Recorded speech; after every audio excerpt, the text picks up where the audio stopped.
In today's real world scenario, we're going to be looking to gather data that's in one workbook, but across multiple data sheets. We're going to compile it into one data set.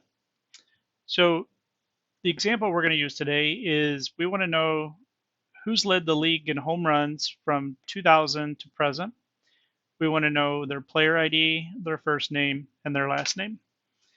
So to start off with, let's go ahead and create us a sheet so we know what we have. So we're going to say year, home runs, player ID, first name, last name. Like I said, we'll start with 22,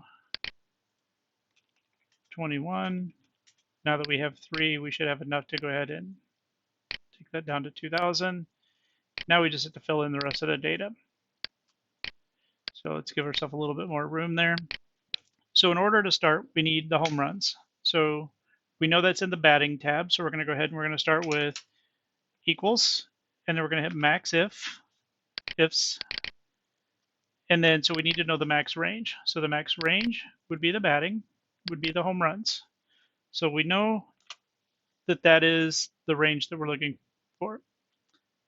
Now we need the criteria range. The criteria would be the years. So we're looking for specific years. Now, what is that criteria based off of? It's based off of the year that we set here.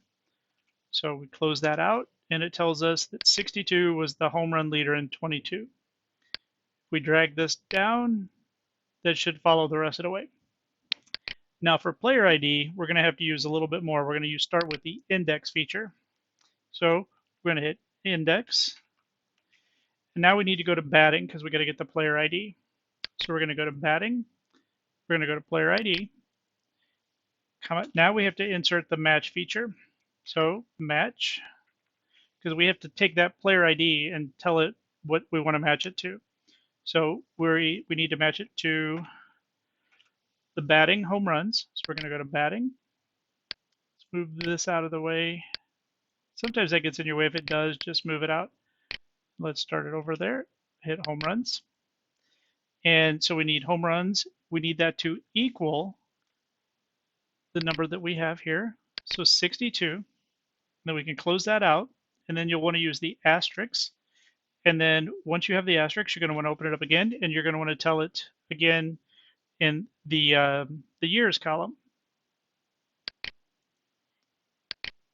Come over here, equals, and then you'll want to reference it to the year that we have here. Close that out. We want it to be exact.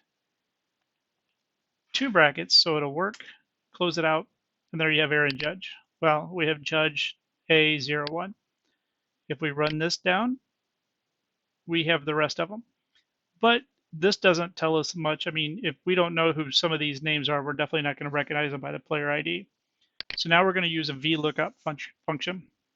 So starting in the first name, we're going to hit Vlookup. And then we have to tell it what do we want it to look up. So the value we want it to look up is this player ID. But we have to tell it where to find that. So instead of going to the batting, this time we're going to go to the people.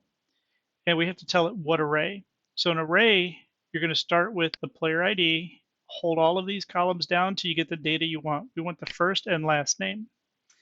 Now you're going to want to know what number over it is from the right.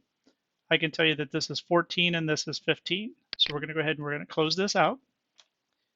It's going to ask what is the column index number that we're looking for. It's 14. Then we can close that out. It tells us it's Aaron. If we run this the rest of the way down, that'll give us everybody's first name. Now, if you notice, going to the people, first name is in 14, 15 is the next one over, which is the last name. So one of the things I will usually do, just copy that. You can paste it in the very next one, and then just change that 14 to a 15 since you know it's the next one you need. There you go. Drag it all the way down.